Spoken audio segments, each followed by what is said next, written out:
नमस्ते। आज हम एक बहुत ही आप कह सकते हैं गहरे सवाल पर बात करने वाले हैं कि ये जो साधना हम करते हैं, जो अभ्यास है, इसका असली मतलब क्या है आखिर? क्या ये सिर्फ बाहर का कोई कर्मकांड है या फिर हमारी जो अंदरूनी हालत है उससे इसका कोई गहरा नाता है? हमारे पास ना एक आध्यात्मिक प्रवचन का अंश है, उसमें भगवान बुद्ध के जीवन से जुड़ी एक बड़ी अनोखी कहानी है और ये कहानी सच में सोचने पर मजबूर करती है कि भाई हम जो बाहर करते हैं और जो हमारे मन के अंदर चल रहा होता है उसमें ज्यादा मायने क्या रखता है। तो आज कोशिश यही रहेगी कि इस कहानी को और इससे जुड़े जो विचार हैं उनको परत दर परत खोलें, समझें कि हमारी ये जो आंतरिक अवस्था है इसका विकास कैसे होता है और ये क्यों शायद बाहरी तपस्या से भी ज्यादा जरूरी हो सकती है। चलिए इस पर थोड़ी गहराई से बात करते हैं। तो कहानी कुछ ऐसे शुरू होती है। भगवान बुद्ध थे, अपने शिष्यों के साथ कहीं जा रहे थे यात्रा पर। गर्मी के दिन थे, काफी लंबा सफर था, तो जाहिर है सब थक भी गए थे और प्यास भी लग रही थी। चलते चलते रास्ते में उन्हें एक सुंदर सा सरोवर मिला। तो बुद्ध ने सोचा कि चलो यहीं पास में घना पेड़ है, उसकी छांव में थोड़ा रुकते हैं, विश्राम करते हैं। हाँ, शिष्यों को भी थोड़ी राहत मिल जाएगी। अब कुछ शिष्य तो सरोवर में उतर गए, नहाने लगे, कुछ ने पानी पिया। लेकिन 2 शिष्य थे थोड़े ज्यादा जिज्ञासु। उन्हें लगा कि चलो तैरकर सरोवर के बीच तक चलते हैं, देखते हैं वहां क्या है। और जब वो तैरकर सरोवर के बीच में पहुंचे तो उन्होंने एक बड़ा हैरान करने वाला सीन देखा। पानी के अंदर गहरे तल में एक राजा खड़ा था, वो भी एक पैर पर, और ऐसा लग रहा था जैसे गहरी तपस्या में डूबा हो। अब बुद्ध के शिष्य थे तो अनुशासन तो था ही उनमें। उन्होंने देखा राजा ध्यान में है तो उसको डिस्टर्ब करना ठीक नहीं समझा। बिना कोई शोर किए चुपचाप किनारे लौट आए। बाद में जब सबने आराम वगैरह कर लिया और यात्रा फिर से शुरू होने वाली थी तो उन 2 शिष्यों से रहा नहीं गया। उन्होंने सही मौका देखकर बुद्ध के पास जाकर पूछा, प्रभु, आज हमने एक अजीब बात देखी। सरोवर के बीच में एक राजा पानी के अंदर एक पैर पर खड़े होकर कठोर तपस्या कर रहा था। हमारे मन में ना एक सवाल आया है कि अगर मान लीजिए किसी वजह से उसी तपस्या की हालत में उस राजा की मृत्यु हो जाए तो उसकी गति क्या होगी, उसे क्या मिलेगा? कहते हैं बुद्ध ने सवाल सुना और कुछ पल के लिए एकदम चुप हो गए, जैसे किसी गहरी सोच में हो। फिर उन्होंने धीरे से कहा, अगर इस समय इस अवस्था में राजा की मृत्यु होती है तो वो निश्चित ही नरक को प्राप्त होगा। यहीं पर कहानी एकदम से घूम जाती है ना। हाँ बिल्कुल। सुनने में कितना अजीब लगता है कि कोई इंसान इतनी मुश्किल तपस्या कर रहा है, पानी के अंदर एक पैर पे खड़ा है।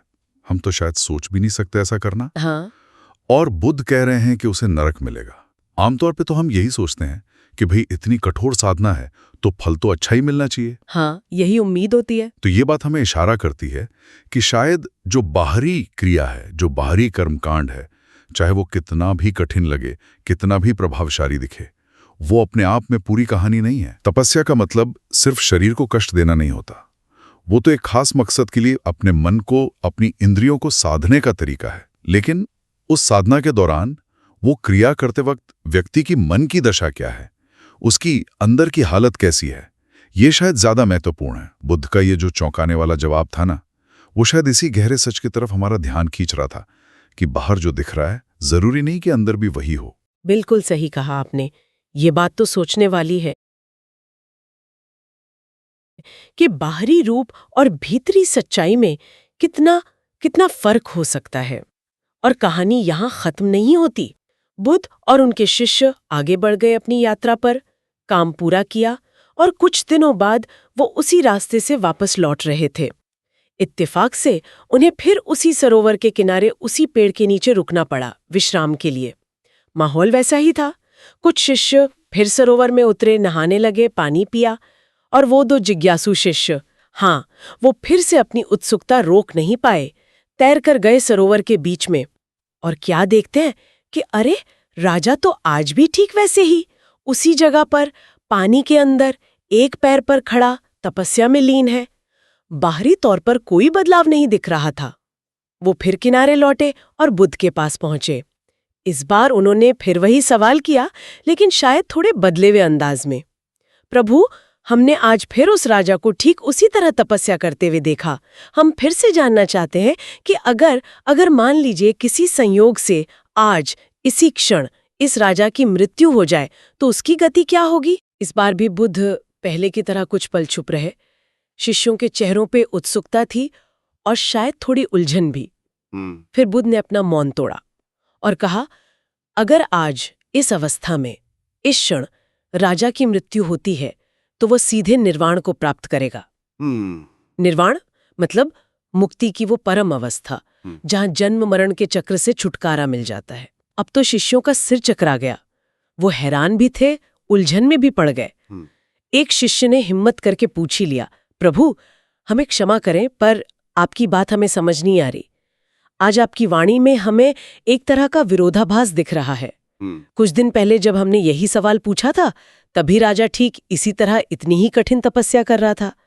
तब आपने कहा था कि उसे नरक मिलेगा। आज भी वो बाहरी तौर पर तो वैसे ही कर रहा है, पर आप कह रहे हैं कि उसे निर्वाण मिलेगा, परम मुक्ति। ऐसा कैसे? प्रभु कृपया हमें इस भेद का कारण समझाइए। हाँ, और यहीं पर बुद्ध का जो जवाब आता है वही इस पूरी कहानी का सार है, उसका निचोड़ है। बुद्ध मुस्कुराए जैसे वो शिष्यों की उलझन समझ रहे थे। उन्होंने समझाया, भिक्षुओं, एक बात हमेशा याद रखना, कोई भी साधना, कोई भी तपस्या, चाहे वो कितनी भी कठिन क्यों ना लगे, तभी असल में सफल होती है, तभी फल देती है जब उसे करने से हमारे मन का मैल धुलता है, मन के अंदर जो भेदभाव बैठा है ना वो मिटता है और हृदय में निर्मलता आती है। निर्मलता मतलब? निर्मलता मतलब मन का पूरी तरह से साफ हो जाना। जैसे एक शांत साफ झील होती है ना, जिसमें कोई गंदगी ना हो, कोई लहर ना हो, कोई द्वेष नहीं, कोई छल नहीं, कोई जलन नहीं, कोई भी नेगेटिविटी नहीं, एकदम शांत, स्थिर, पवित्र अवस्था। बुद्ध ने आगे समझाया, देखो, जब तुम लोगों ने पहली बार उस राजा के बारे में पूछा था, उस समय वो बाहर से तो तपस्या में बहुत एकाग्र दिख रहा था, इसमें कोई शक नहीं। लेकिन सच ये था कि उसका मन अंदर ही अंदर विचारों के तूफान से जूझ रहा था। उसकी वृत्तियां, मतलब मन की जो आदतें होती हैं, सोचने का तरीका, वो बाहर की तरफ थी, दुनिया में उलझी हुई थी। उसके मन में कई दूसरे राजाओं के लिए गहरी दुश्मनी थी, किसी से बदला लेने की इच्छा थी, किसी के लिए द्वेष का भाव भरा हुआ था। उसका दिल साफ नहीं था, उसमें ये सब मैल जमा था। इसीलिए मैंने कहा था कि अगर उस मानसिक हालत में उसकी मौत होती तो कर्मों का फल उसे नरक ही ले जाता। अच्छा, तो मतलब बाहर की क्रिया और अंदर का भाव बिल्कुल अलग था। बिल्कुल, लेकिन बुद्ध ने आगे कहा, राजा रुका नहीं, वो अपनी साधना में लगा रहा, अपने अभ्यास में जुटा रहा। वो सिर्फ शरीर को ही नहीं साध रहा था, बल्कि अनजाने में ही सही अपने मन पर भी काम कर रहा था। और आज जब तुम लोगों ने दोबारा उसके बारे में पूछा तो मैंने अपनी अंतर्दृष्टि से देखा कि इतने दिनों की लगातार साधना से अब उस राजा की आंतरिक अवस्था पूरी तरह बदल चुकी है। बदल चुकी है? हाँ, वो जो लगातार अभ्यास कर रहा था ना, उसने उसके मन को बदल दिया है। अब उसके हृदय से किसी के लिए ऊंच नीच का भाव, किसी के लिए ईर्ष्या या द्वेष का भाव, वो सब पूरी तरह से खत्म हो चुका है। उसने अपने नेगेटिव विचारों पर, अपनी पुरानी बुरी आदतों पर जीत हासिल कर ली है। अब उसका हृदय आईने की तरह निर्मल हो गया है, शांत है, स्थिर है। इसीलिए मैंने आज कहा कि अगर अब इस बदली हुई आंतरिक अवस्था में उसकी मृत्यु होती है तो वो निश्चित रूप से निर्वाण को, परम शांति और मुक्ति को प्राप्त करेगा। वाह! तो देखिए कितनी गहरी बात निकल कर आ रही है यहां से। सच्ची साधना का पैमाना ये नहीं है कि आप बाहर से कितने कठोर दिख रहे हैं या कितने मुश्किल नियम निभा रहे हैं। असली चीज है आंतरिक शुद्धि, हृदय की निर्मलता और मन का पॉजिटिव दिशा में बदलना। बाहरी क्रिया तो एक साधन हो सकती है बस, पर असली मंजिल तो अंदर का बदलाव है। बिना भीतरी बदलाव के बाहरी कर्मकांड वो खोखले रह जाते हैं। वाकई ये कहानी तो हमारी सोच को एकदम झकझोर देती है। अक्सर हम बाहरी चीजों पर ही ध्यान देते हैं, नियम, कर्मकांड, लेकिन ये कहानी बता रही है कि अंदर क्या चल रहा है वो ज्यादा अहम है। तो फिर इसका मतलब क्या हुआ? किसी भी आध्यात्मिक अभ्यास का, किसी साधना का असली मकसद क्या होना चाहिए? क्या सिर्फ नियमों को मान लेना या कोई खास क्रिया कर लेना ही काफी है? शायद ये प्रवचन हमें इस पर और सोचने की दिशा देता है। बिल्कुल, इस कहानी से और बुद्ध के स्पष्टीकरण से यही आवाज आती है कि साधना का जो अल्टीमेट उद्देश्य है वो हमारी चेतना की दिशा बदलना है। हमारी वृत्तियां, मतलब हमारे मन की जो भागदौड़ है, जो दिन भर बाहर की दुनिया की चीजों में उलझी रहती है, लोग, घटनाएं, इच्छाएं, उसे वहां से समेटकर अंदर की ओर मोड़ना है, अंतर्मुखी होना है। अंदर की ओर। हाँ, कल्पना कीजिए जैसे हम बाहर के शोर से हटकर किसी शांत कमरे में आ जाते हैं ना, वैसे ही जब हम ध्यान या अभ्यास से अपने मन को बाहरी भटकाव से हटाकर अपने भीतर के संसार में ले जाते हैं, तो वहां हमें नेचुरली एक गहरी शांति मिलती है, एक अलग तरह का आनंद महसूस होता है। मन जो हमेशा चंचल रहता है, वो धीरे धीरे स्थिर होने लगता है।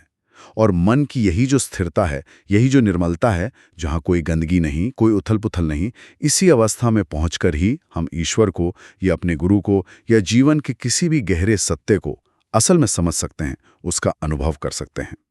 जैसा कि रामचरितमानस में भी कहा गया है और इस प्रवचन में उसका जिक्र है, निर्मल मन जन सोई मोहि पावा, मोहि कपट छल छिद्र न भावा। हाँ, सुना है ये तो। मतलब ईश्वर या सत्य उसी ही मिलता है जिसका मन निर्मल है, क्योंकि ईश्वर को या परम सत्य को कपट, छल या कोई भी नेगेटिविटी पसंद नहीं है। जब तक मन में ये सब भरा है, तब तक वो गहरी अनुभूति, वो कनेक्शन मुमकिन ही नहीं है।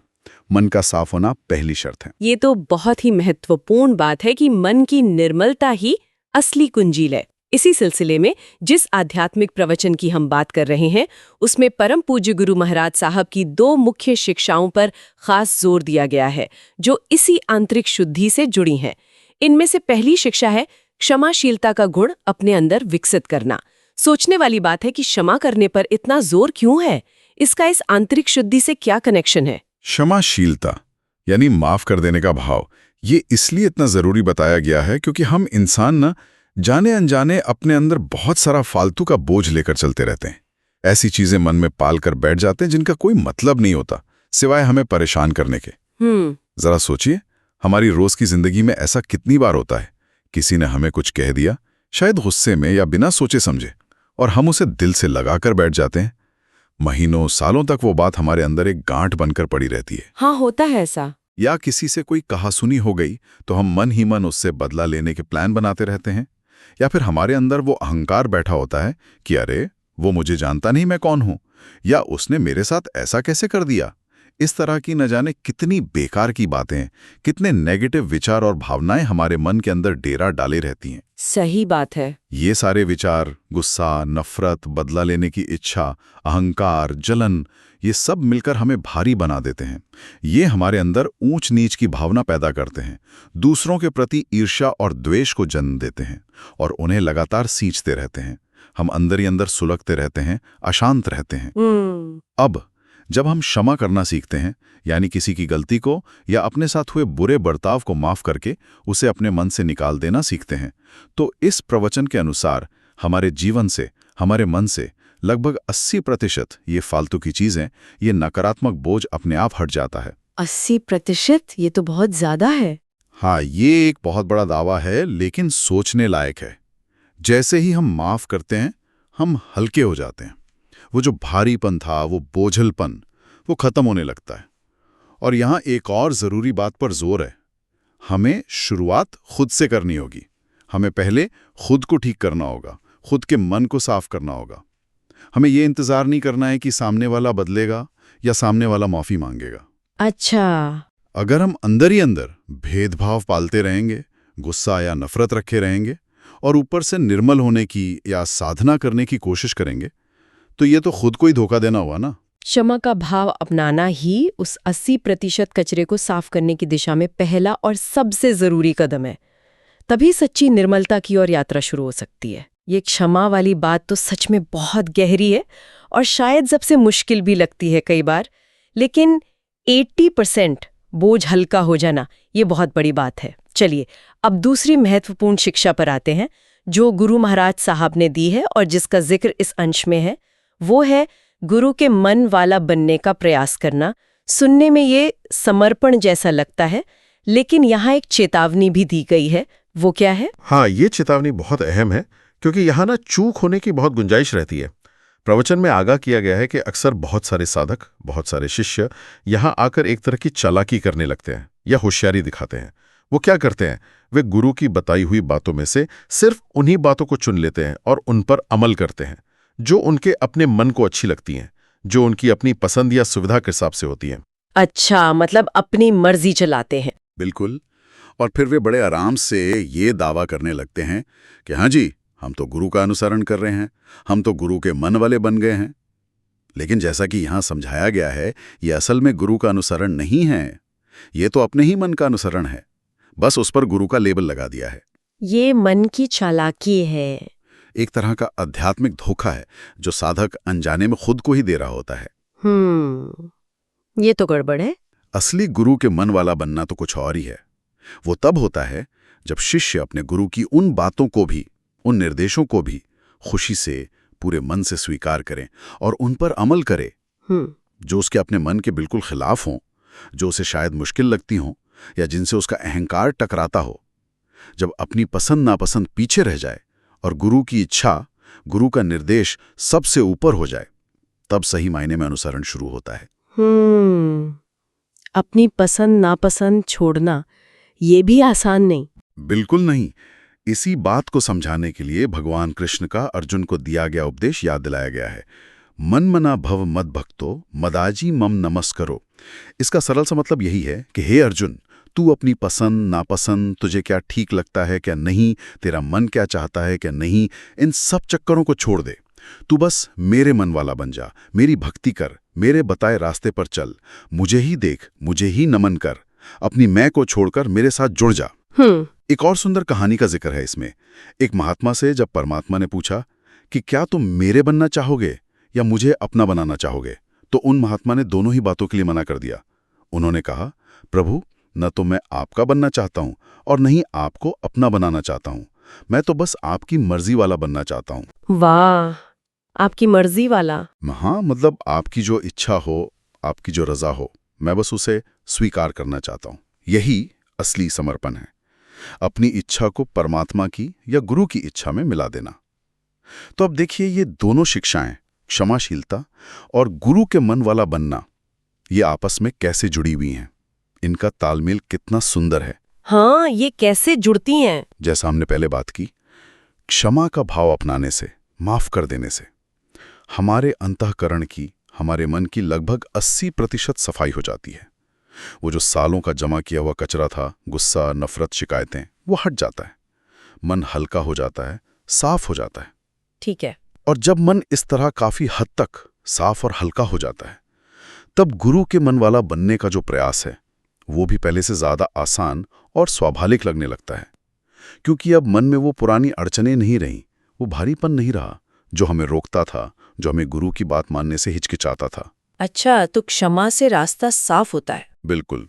और फिर जब व्यक्ति सच्चे दिल से प्रयास करके गुरु के मन वाला बन जाता है, यानी अपनी पसंद नापसंद को छोड़कर गुरु की मर्जी को, उनके मार्गदर्शन को पूरी तरह से अपना लेता है, तो उसका हृदय अपने आप ही पूरी तरह से निर्मल हो जाता है। वो बाकी बचा हुआ 20% मैल भी धुल जाता है। इस प्रवचन में कहा गया है कि यही वो अवस्था है, यही वो साफ और पवित्र भूमि है जहां ईश्वर का वास होता है। इसे ही ईश्वर की भूमि कहा गया है। तो ये दोनों कदम मिलकर हमें उस परम निर्मलता तक ले जाते हैं। तो आज की सारी बातचीत से जो एक मुख्य विचार उभर कर सामने आ रहा है, वो यह है कि हमारी आध्यात्मिक यात्रा, हमारी साधना, ये सिर्फ बाहरी कर्मों या नियमों के पालन का नाम नहीं है। ये उससे कहीं ज्यादा गहरी चीज है। ये असल में हमारी आंतरिक अवस्था को बदलने की, हमारे मन और हृदय को निर्मल और पवित्र करने की प्रक्रिया है। सही कहा। वो राजा जो पानी में तपस्या कर रहा था, उसकी कहानी हमें यही सिखाती है। सिर्फ कठोर तपस्या करना या साधना के नियमों का पूरी सख्ती से पालन करना भी तब तक अधूरा है जब तक हमारे हृदय में मैल भरा है, जब तक हमने दूसरों को माफ करना नहीं सीखा और जब तक हमने अपने अहंकार को छोड़कर मार्गदर्शन के प्रति सच्चा समर्पण भाव नहीं अपनाया। ये पूरी चर्चा हमें ध्यान दिलाती है कि हम जो भी प्रयास कर रहे हैं, उसकी दिशा सही हो और उसकी गुणवत्ता पर हमारा ध्यान हो, न कि सिर्फ बाहरी दिखावे पर। बिल्कुल सही। निष्कर्ष यही है कि क्षमाशीलता और अपने मार्गदर्शक यानी गुरु के प्रति पूर्ण समर्पण, ये दो गुण हमारे भीतर के बदलाव के लिए, हृदय की शुद्धि के लिए एक तरह से नींव का काम करते हैं। क्षमा हमें अतीत के बोझ से मुक्त करती है, उन गैर जरूरी मानसिक जंजीरों को काटती है जो हमें भारी बनाए रखती हैं। और समर्पण हमें सही दिशा में ले जाता है, हमारे अहंकार को गलाता है। ये दोनों मिलकर हमारे हृदय को निर्मल बनाते हैं, उसे सत्य को ग्रहण करने, अनुभव करने के लायक बनाते हैं। तो चलिए इस गहरी चर्चा को यहीं विराम देते हैं, लेकिन एक विचार छोड़ जाते हैं सबके लिए, जिस पर शांति से मनन किया जा सकता है।